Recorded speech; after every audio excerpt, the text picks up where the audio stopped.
So what's up mga kaborbot, ang gagawin natin ngayon ay mag-tutorial tayo kung paano mag-assemble at disassemble ng 2.5 meters.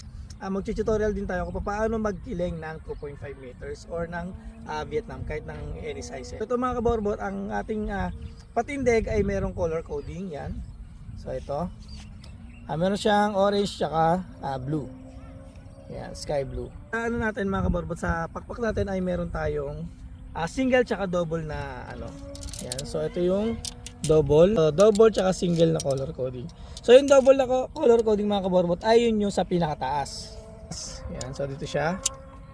Yan, at ang single na color coding ay nasa baba naman siya. Yan, so dito siya mga kaborbot. Yung single na color coding ay sa baba.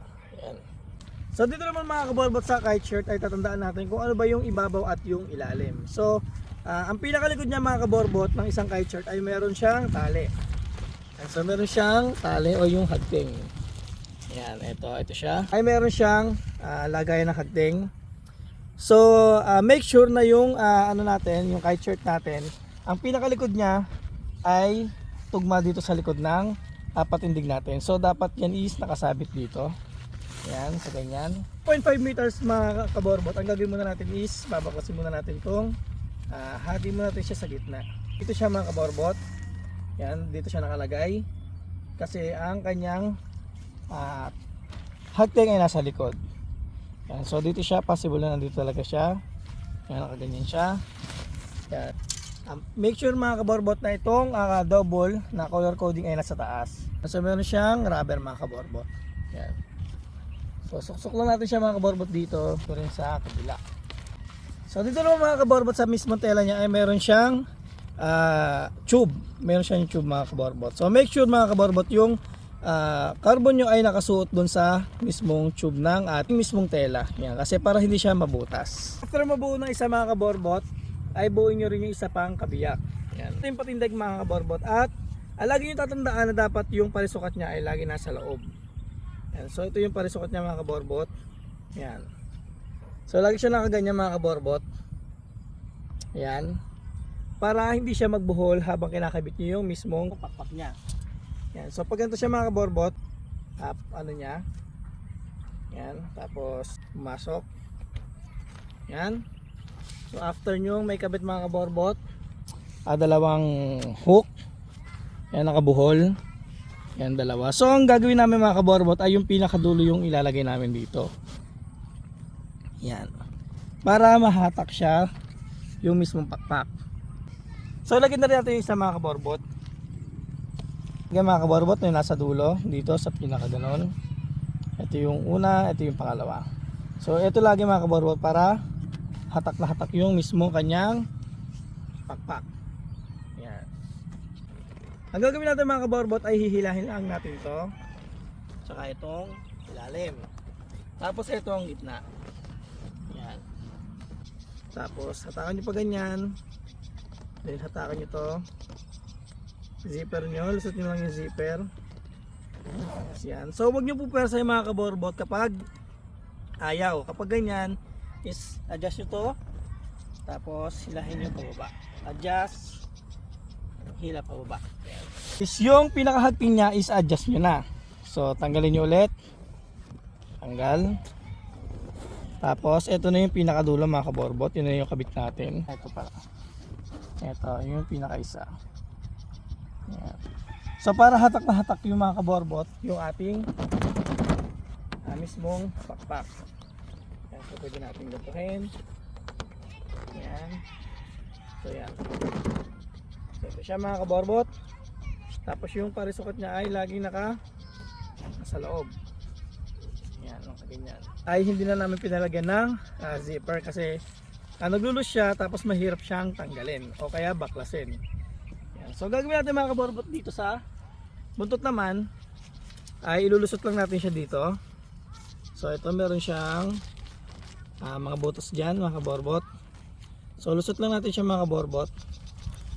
At sa ending niya mga kaborbot ay meron siyang lulusutan. So meron siyang butas. So lusot nyo lang mga kaborbot pag ganyan. Tapos ito rin. Yan. So ganyan na siya. Ganyan na magiging tsura niya mga kaborbot. Yan. So ito. Ito, nakaganyan. Tapos gagawin natin yan mga kaborbot ay nakaganto siya. Yan, lulusot natin. So yan. Kapag ginanyan yung mga kaborbot ay nandito siya sa loob. Yan, nakaganyan siya.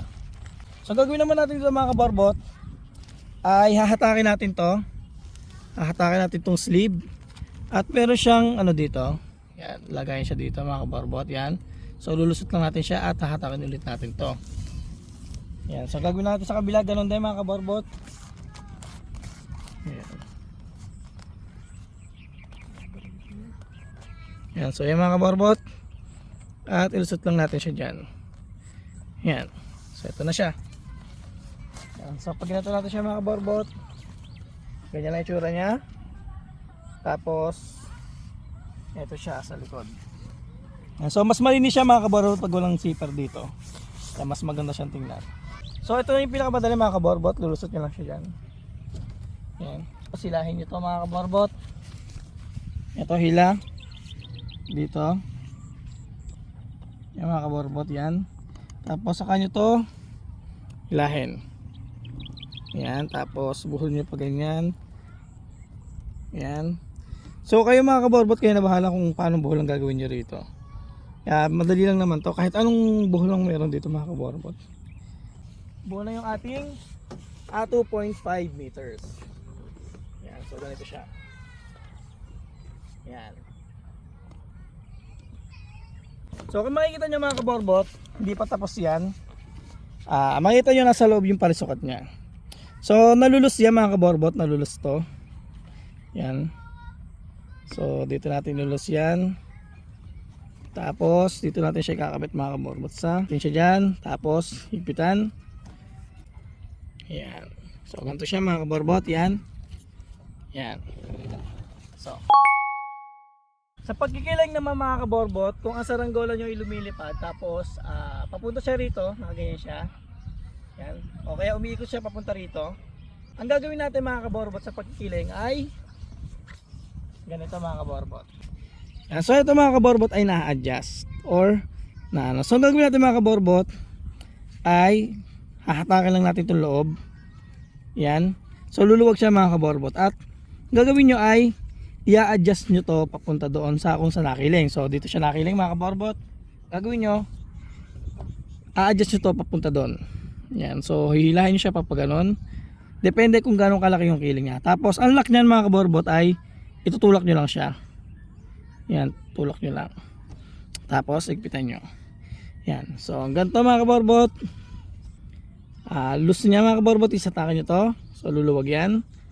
Tapos depende sa kiling kung saan nyo ilalagay, kung papaganto ba o papaganyan. So yan.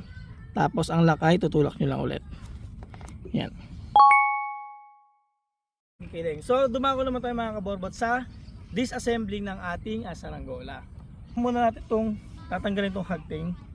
Yan. Gagawin muna natin ay zipper. Yan, zipper. Para matanggal agad. Tingnan. Yan. Ito lang yung sleeve. Tapos dito mga kaborbot sa ating mismong dulo, mga tube, ay ikot-ikot nyo lang. So huwag nyo po persahin kasi yung rubber nya baka sumama sa loob. Yan, loose nyo lang ganyan. Tapos hatak konti. Ikot, tapos hatak. Yan siya mga kaborbot. Tapos etong parisukat mga kaborbot ay huwag nyo kakalimutan. So pwede nyo muna siyang anuhin mga kaborbot. Ayan. Tapos balik dito mga kaborbot. Tapos ulit natin to balik. Tapos saka natin siya tatanggalin mga kaborbot. Ayan. Tapos yan. Ayan. Ito dito sa likod. Ito. So tanggalin nyo lang yan. Hatak. At dito naman mga kaborbot ay dito. So hilahin nyo lang to. Push nyo lang to mga kaborbot. Tapos hatakan nyo itong sleeve. Tapos yan. Yan. So ilus nyo lang to. Yan. Tapos saka nyo tanggalin yung mismong ano niya. Yan. So tanggalin to. Yan. So yun lang.